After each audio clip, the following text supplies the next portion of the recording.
Oh, hello there. Yes, well, just be thankful for that. As Margaret Thatcher probably would have said, if it was her navy anyway, yes. Well, the good citizens of Gaza have been spared from Greta Thunberg, bearing gifts of baby food and formula for Hamas.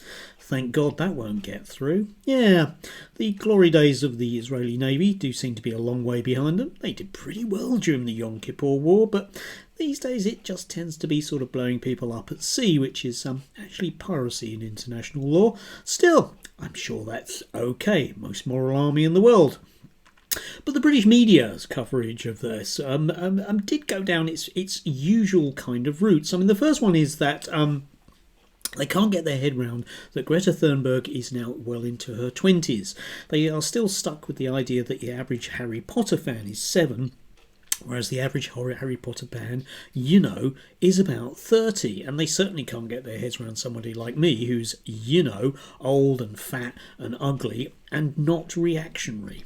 It's very, very hard. So all of the usual commentators were out kind of laughing at Greta Thunberg because it's so hilariously funny about how pathetic she was, whilst at the same time pointing out that she's just merely virtue signalling. Yes, dreadful, isn't it? Imagine going somewhere for the propaganda value. It'd be awful, wouldn't it? Doing things for the propaganda value. Which got me thinking about people doing things for the propaganda value, because in the last few days we've had Tom Harwood of GB News scrubbing away for 15.5 seconds a bit of graffiti on the London Underground, which oddly the Daily Telegraph managed to cover as Londoners doing it, with certain t-shirts which said that they were doing it because their mayor's a bit rubbish. Really odd that the guy keeps getting voted for by the local population of London. Either A, they're idiots, or B, they're under the control of the Muslims. I think it's the latter, isn't it? Because a lot of these things do tend to come down to that, don't they? It's just whereabouts on the line you are.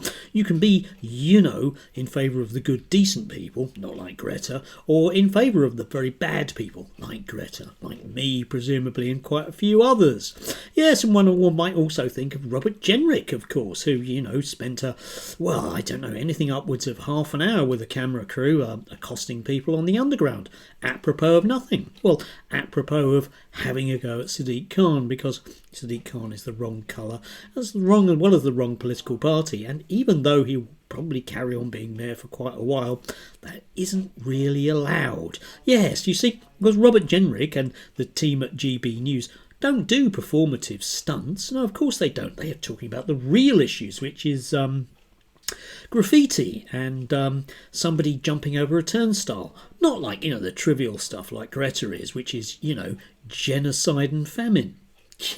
Kids today, eh? Yeah, so, all of the usual suspects are out. Julie Hartley-Brewer in particular was very, very, very sneery about it.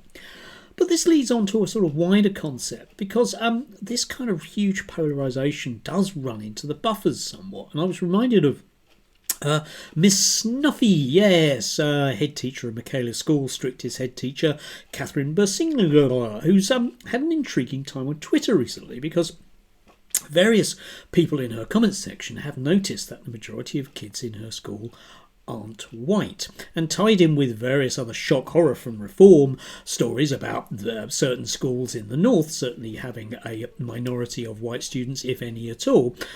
She got an awful lot of very negative comments as well about the fact that she wasn't entirely white herself. Now, she is as right-wing as you're going to get in terms of a gift to the British media, because there are very few teachers that are prepared to say the things that she is, because most of us don't necessarily agree with her. But there she is. She's still a target. Why? Because these types of stories stoke this level of division in the country. You're either with us or against us. And if you're against us, then you deserve everything you get. You deserve to have weird white powder thrown at you, and possibly simply to disappear into a detention centre where nobody knows where you are. That's only fitting. Not like the decent white people. Lots and lots of this stuff on display yesterday. There was the debate around halal meat. We've got Rupert Lowe, who I'm sure wouldn't be able to explain to me what the difference between halal and kosher is. I think that needs to be the first rule, that anybody that wants to complain about halal meat being being prepared in a certain way needs to describe the way that the rest of their meat supply, because they're never vegetarians, is actually done, and they can't do that. It's simply a way of indulging in nasty racial politics, and it is getting to be very nasty, and it doesn't really matter what the truth is, does it? Because after all, you're either with us or against us. And that makes that nice meta-narrative a lot easier to understand. But it's something when you get what regards itself as one of Britain's premier newspapers, news outlets, indulging in such infantile behaviour. Still, I would say that, wouldn't I? I only do it to make myself look more interesting. Yes. Do have a lovely, lovely rest of whatever the day is that you're staring at me for. And if it's the future, I hope I was right. And if it's the past, that's going to be quite odd. Anyway, enjoy.